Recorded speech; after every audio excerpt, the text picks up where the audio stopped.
El cerro del Chiquihuite no es cualquier cerro, es uno muy especial. Por su altura se han colocado ahí las antenas de varias empresas como televisoras o de radio. Ha sido muy importante en muchos sentidos, incluso, bueno, se puede decir que tiene mucha historia, desde lo más mundano, lo más terrenal, hasta cosas que van ya saliéndose un poco por el lado espiritual o de lo extraño, de lo paranormal si quieres. Entonces vamos a mencionar algunas de estas cosas, y lamentablemente en estos días tenemos que mencionar que pues el derrumbe que sucedió el día de ayer. Hoy estoy hablando en 11 de septiembre de 2021, y el 10 de septiembre pues sucedió este derrumbe. Se desgajó el cerro, es un pedazo de el cerro que vino a destruir varias casas y desde luego y lamentablemente se llevó varias vidas. Y mucha gente dice, bueno, pero ¿por qué está tan invadido este cerro? Por todos lados, hasta en sus partes altas, está invadido de casas. Obviamente el gobierno, o los gobiernos en turno, han tratado de impedir que siga creciendo ahora sí que la población, la gente siga ganando terreno al cerro. Pero esto es difícil, no se ha podido controlar. De hecho, la gente sigue construyendo sus casas cada vez más arriba. Y bueno, digo arriba porque obviamente el cerro es muy alto, y aún así la gente sigue cada vez más en las partes más altas, construyendo y construyendo cada vez más arriba.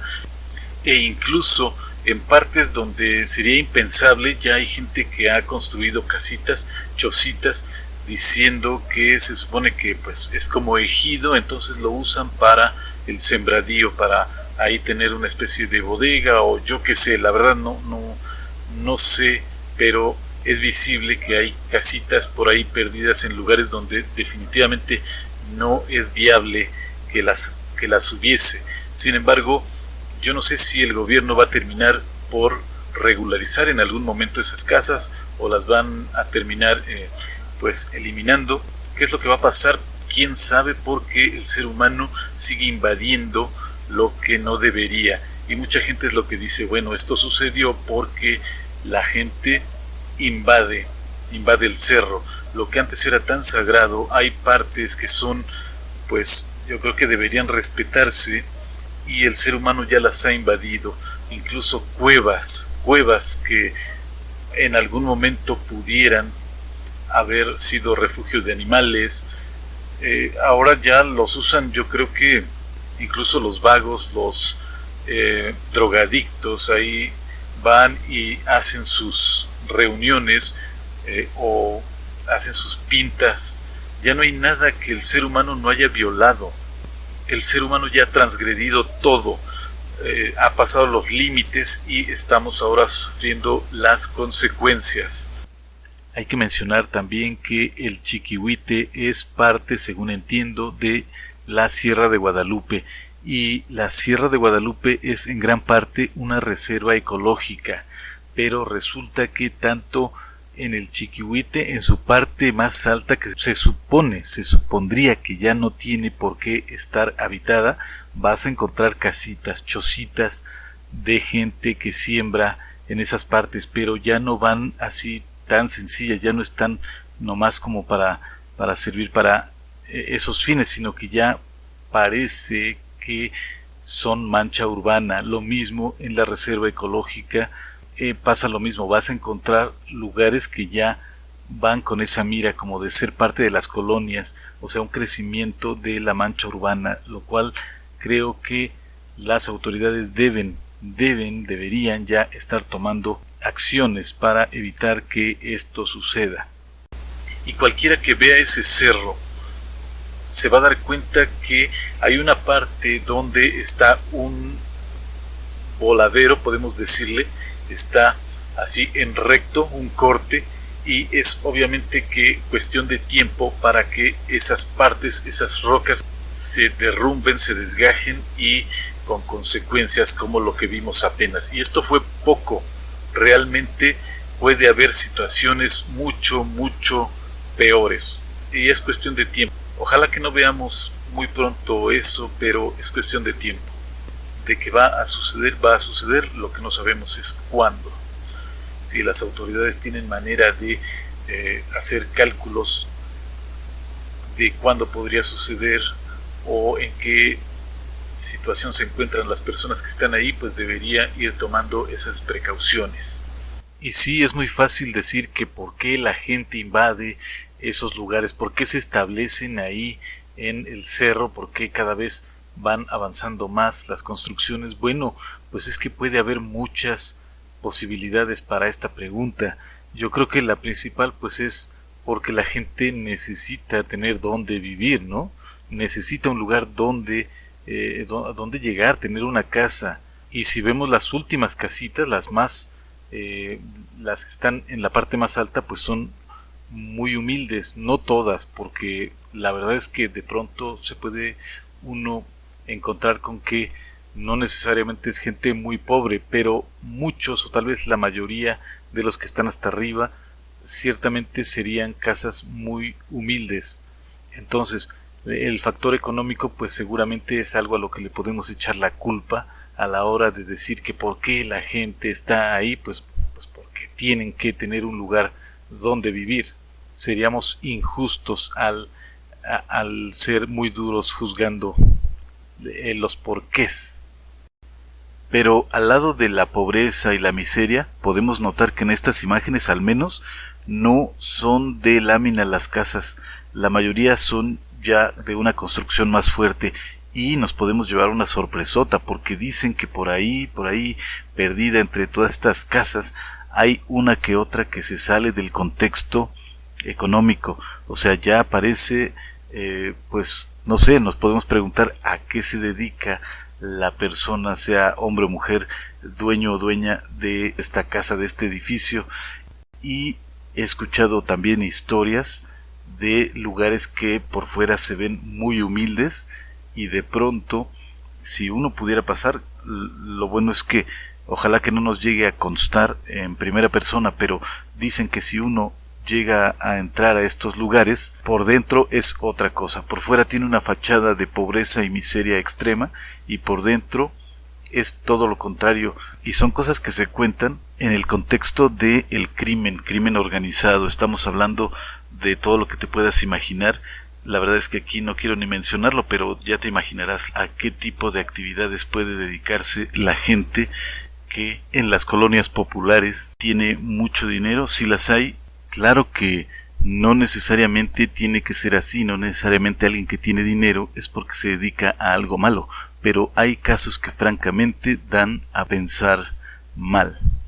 Hasta mis oídos llegó la historia de una de estas casas que por fuera es totalmente austera, o bueno, más que austera, es totalmente pobre. Da lástima pensar quién ha de vivir ahí, pero una vez que se está adentro resulta que es una mansión. O sea, por dentro es toda una mansión así bien hecha, con todos los servicios, con todos los lujos, y se decía que incluso había adentro unos tigres y panteras, algo así, como mascotas. O sea, tenían mascotas exóticas. Sí, yo he escuchado de gente que tiene ese tipo de fauna ahí como mascotas y hay que tener cuidado de no llegar a darle carne roja de comer. Le dan otro tipo de alimentos para que no se les despierte su instinto asesino.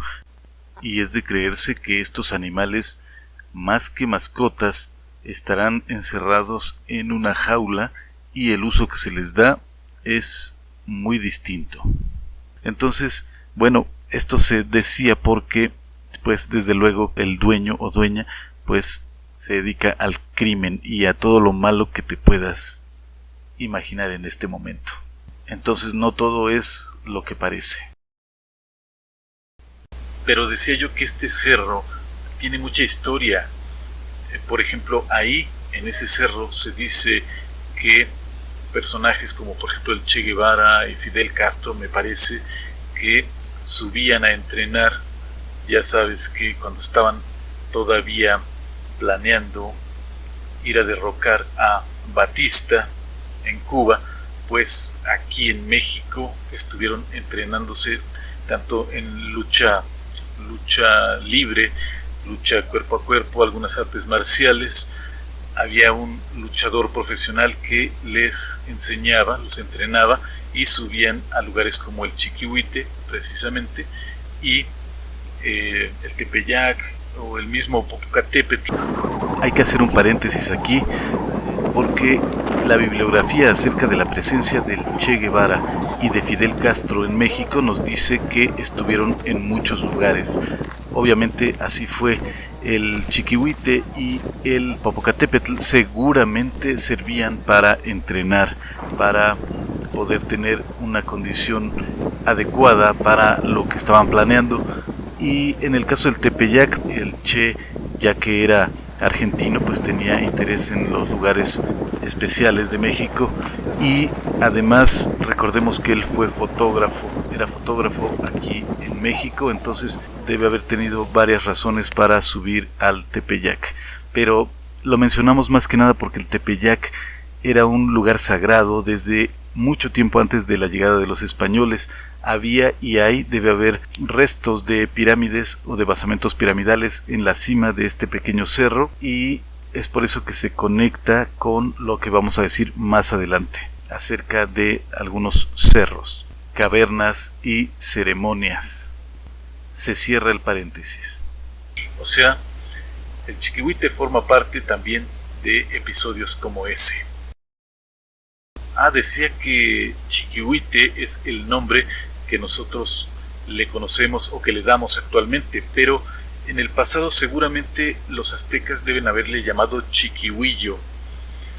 Y bueno, Chiquihuite o Chiquihuillo es una palabra náhuatl. Chiquihuite es una especie de canastita o canasta o una especie de plato, y precisamente por esa forma cóncava, imagínate que ese plato lo voltearas y es más o menos el aspecto que da el Chiquihuite desde ciertas partes de la ciudad, y es uno de esos lugares, yo diría, o bueno, no lugares, de esos cerros que son como emblemáticos de la ciudad. Cuando vamos llegando de alguna otra parte de la República y alcanzamos a ver el Chiquihuite, como que sentimos que ya estamos en casa, porque ya nos parece reconocible ese lugar. El Chiquihuite es muy especial, no solo él, pero él es uno de esas moles que están en el límite de Ciudad de México y Estado de México,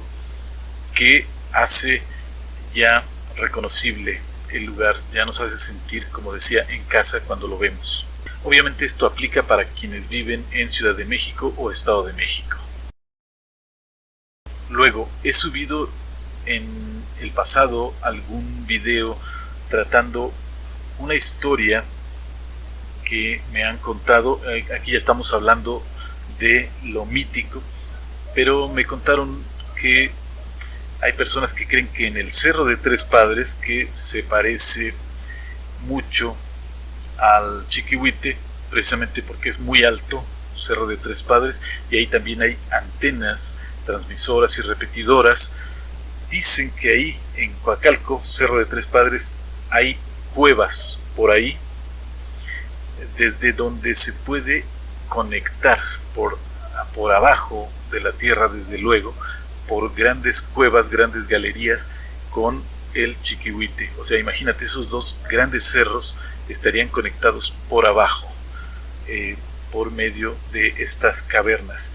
Y también he oído que mucha gente que se ha ido a meter a esas cuevas dicen que esto no es cierto, que no hay manera, no hay digamos, cuevas tan hondas, o que tengan una entrada suficiente como para pensar que pudieran conectarse. Bueno, yo no podría asegurar ni una cosa ni otra, ni que sí ni que no, porque hay que recordar que las cuevas eran algo muy importante para los antiguos, y precisamente dicen esas historias que en estas cuevas se efectuaban rituales de que los antiguos, la gente que vivía en aquellas épocas prehispánicas, realizaban para sus dioses, para sus deidades, ahí en esas cuevas. Y bueno, esa es una historia que yo he escuchado no solo aquí en el caso de Ciudad de México o Estado de México, lo he escuchado en varios estados, en muchos estados. Ya en su momento hablaremos de estos casos específicos, pero parece que algo hay. Dicen que cada mito, cada historia tiene su base en la realidad, así que algo debe haber de cierto. Pero qué tan cierto sea en específico esta historia que involucra al Chiquihuite con Cerro de Tres Padres, ahí sí es difícil determinarlo en este momento con las evidencias que tenemos, que realmente son nulas en ese aspecto. Pero se vuelve interesante esto si lo relacionamos con otras informaciones. Hay historiadores que dicen que el Chiquihuite es el lugar en que se efectuó la última ceremonia del Fuego Nuevo antes de que los aztecas se establecieran en México. O sea, ¿te imaginas la celebración del Fuego Nuevo en una parte tan alta como la cima del Chiquihuite? Eso es una cosa alucinante, muy interesante, que si se pudiera confirmar que así fue, creo que vale la pena tan solo imaginarnos cómo habrá sido a esa altura, estando esa celebración. El Fuego Nuevo era una celebración o una ceremonia muy importante para los aztecas, porque cada 52 años para estos pueblos significaba algo así como un cambio de era, como cuando para nosotros termina un siglo y comienza otro, pero para los aztecas era una cosa que yo creo que rayaba un poquito en la psicosis. Se cree que incluso llegaban a romper, a destruir todo lo que tenían, y para dar inicio a un nuevo ciclo, a una nueva era. Entonces eso de el Fuego Nuevo era muy importante para los aztecas, pero yo creo, en lo personal, creo por algunos documentos que he visto, más bien es probable que el lugar donde se efectuó esa ceremonia del Fuego Nuevo más bien haya sido en el cerro de Santa Isabel Tola, que está ya junto a San Juan Ixhuatepec, y no precisamente en el Chiquihuite o Chiquihuillo. Pero como sea, es interesante. Imaginemos que haya sido realmente, solo suponiendo que el Chiquihuite haya sido el escenario de la última celebración del Fuego Nuevo antes de establecerse los aztecas en México. Y como algunos creen y piensan y hasta llegan a asegurar que hubo ahí una pirámide, habría que preguntarnos qué sucedió con esa pirámide, si es que fueron sustituidas esas ruinas o esos vestigios arqueológicos fueron sustituidos por lo que ahora son las antenas, o qué es lo que pasó, no lo sabemos. De entrada no sabemos si efectivamente hubo tales pirámides o basamentos piramidales, pero si los hubo, ¿qué fue de ellos? Y precisamente suponiendo que haya habido ahí pirámides y haya sido escenario de la ceremonia del Fuego Nuevo, si lo comparamos con el Cerro de la Estrella, que también tiene en su cima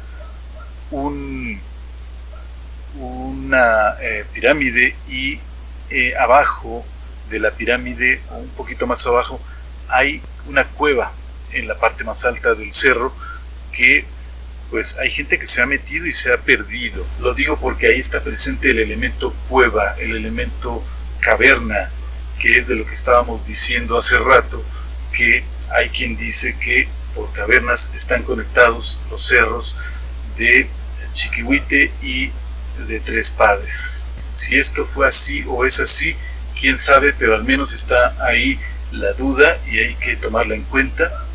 Si en algún momento surge alguna información, pues no estaría de más volverlo a mencionar o a revisar, a poder un poquito echar teorías sobre esto.